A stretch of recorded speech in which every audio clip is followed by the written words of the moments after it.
Assalamualaikum warahmatullahi wabarakatuh. Saya Ahmad Muzir Rozikin, NIM T 2019-11-25, Prodi Pendidikan Agama Islam.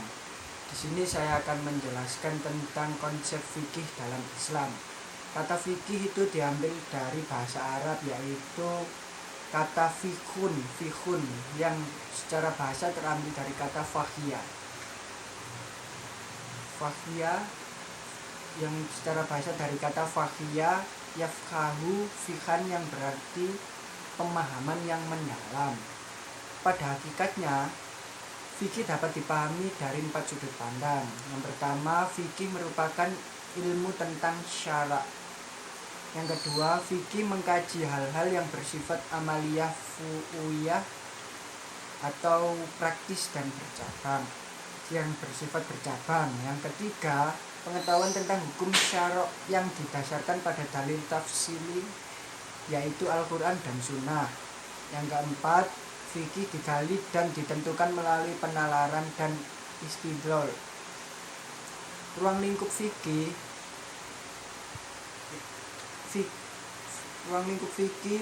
yang terdapat pada ilmu fikih adalah semua hukum yang berbentuk amaliyah untuk diamalkan oleh setiap mukallaf. Mukallaf artinya orang yang sudah dibebani atau diberi tanggung jawab melaksanakan ajaran syariat Islam dengan tanda-tanda seperti baligh, berakal, sadar, sudah masuk Islam, dan sudah masuk Islam. Secara garis besar, para ulama usul fikih membagi hukum kepada 2 jenis, yaitu hukum taklifi. Hukum taklifi terbagi kepada 5 jenis, yaitu wajib, sunnah, mubah, makruh, dan haram. Yang hukum kedua yaitu hukum wad'i. Hukum wad'i ada 3 jenis, yaitu sebab, syarat, dan mani. Objek pembicaraan ilmu fikih adalah hukum yang bertalian dengan perbuatan orang-orang mukallaf,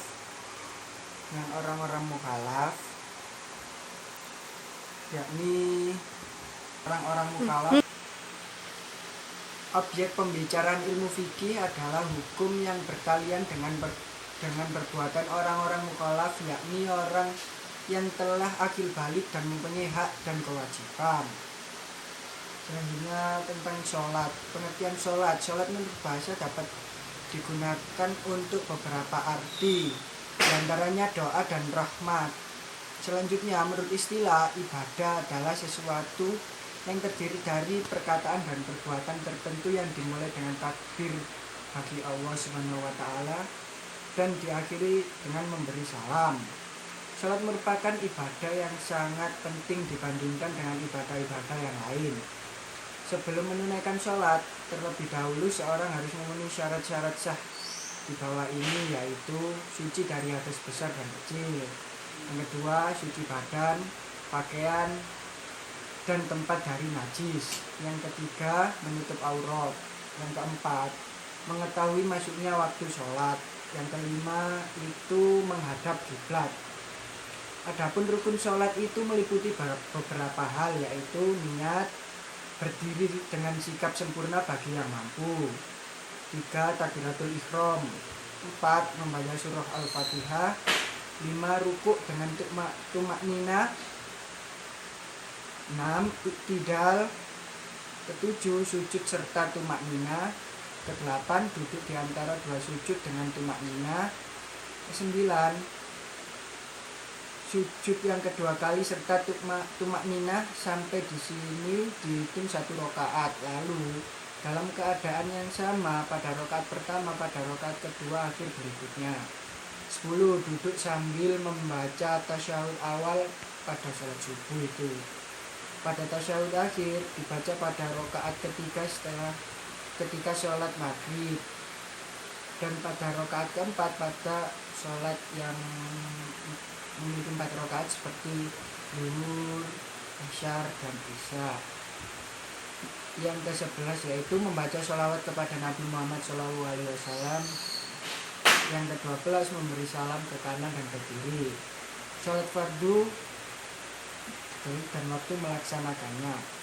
Waktu zuhur ialah jika matahari telah tergelincir sampai bayang-bayang seorang itu sama dengan bayangannya, yaitu sebelum datang waktu sholat asar. Waktu sholat asar ialah sampai matahari belum kuning cahayanya. Waktu sholat maghrib selama syafaq atau awan yang merah belum lenyap.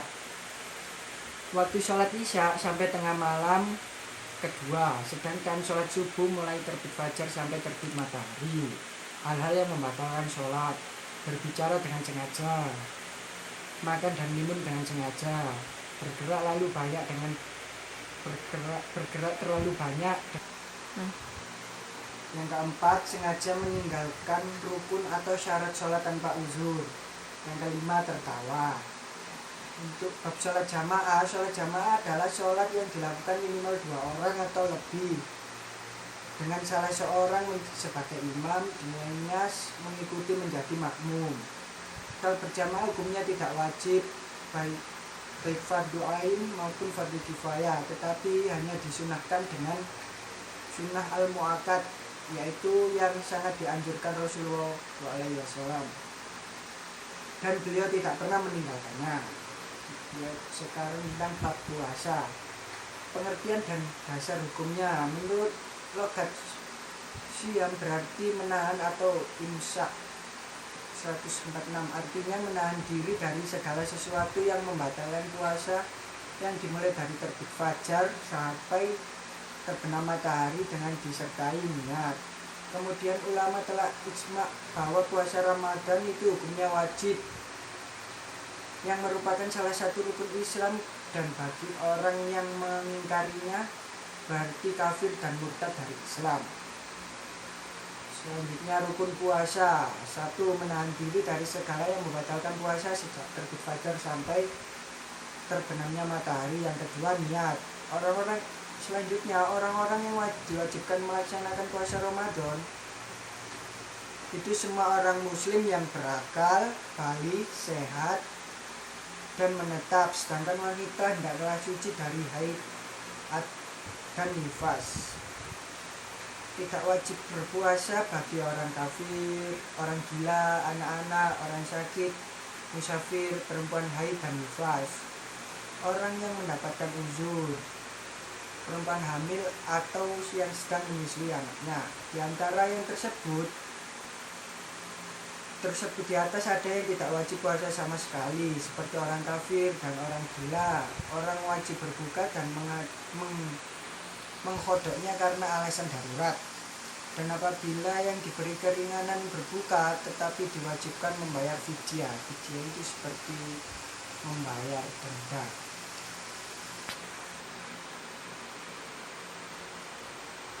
Fidyah yang selanjutnya itu hal-hal yang membatalkan puasa. Yang pertama, makan dan minum dengan sengaja. Yang kedua, muntah dengan sengaja. Yang ketiga, bersetubuh dengan istri yang dilakukan pada siang hari ketika bulan Ramadan. Keluar darah haid atau nifas. Gila, selanjutnya gila. Terus kemudian keluar mani sebab dengan sengaja, berniat membatalkan puasa. Selanjutnya contoh-contoh puasa sunnah atau tatawuk. Puasa sunnah yang pertama yaitu 1. Puasa 6 hari pada bulan Syawal. Selanjutnya puasa hari Arafah tanggal 9 Dzulhijjah. Selanjutnya puasa hari Syuro pada tanggal 10 Muharram. Selanjutnya puasa bulan Sya'ban dan puasa bulan Muharram. Terus setiap tanggal 13 sampai 15 bulan Qomariyah. Dan yang terakhir puasa hari Senin dan Kamis. Selanjutnya bab zakat. Zakat menurut bahasa artinya tumbuh, bersih, atau menambah kekebalan. Zakat menurut istilah mengeluarkan sebagian harta benda atas perintah Allah sebagai sedekah wajib kepada mereka yang telah ditetapkan menurut syarat-syarat yang telah ditentukan oleh hukum Islam. Harta yang wajib dizakati yaitu 1. Emas dan perak. 2. Tanaman dan buah-buahan. 3. Usaha, misalnya dagang dan lain-lain. 4. Barang-barang tambang yang dikeluarkan dari perut bumi. Selanjutnya itu orang-orang yang berhak menerima zakat, yang pertama fakir, miskin, amil, mualaf, hamba sahaya, khorim, sabilillah, ibnu sabil atau musafir. Selanjutnya bab tentang haji. Berdasarkan asal maknanya, haji berarti menyengaja sesuatu. Sedangkan menurut istilah haji adalah menyengaja mengunjungi Ka'bah Al-Mukarram dengan melakukan beberapa kegiatan ibadah dengan memenuhi rukun dan syaratnya. Syarat-syarat sah haji antara lain beragama Islam, balik, dan berakal. Yang selanjutnya adalah rukun haji. Rukun haji adalah pekerjaan yang jika salah satu di antaranya dilalaikan maka haji tersebut menjadi batal atau tidak sah, diganti dengan kafarat dan fidyah apapun juga. Yang pertama adalah ihram, wukuf di Arafah, tawaf ifadah, sa'i antara Safa dan Marwah, 5 mencukur rambut kepala. Wajib haji yaitu ihram dan miqat, berhenti di Musdalifah sesudah tengah malam, melontarkan jumroh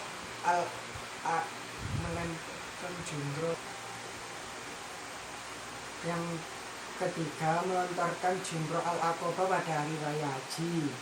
Yang keempat, melontarkan ketiga jumroh. Yang kelima, bermalam di Mina. Yang keenam, tawaf wado.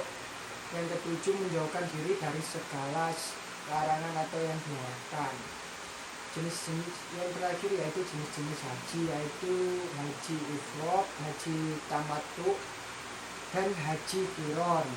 Sekian dari saya. Apabila ada salah kata mohon maaf. Wassalamualaikum warahmatullahi wabarakatuh.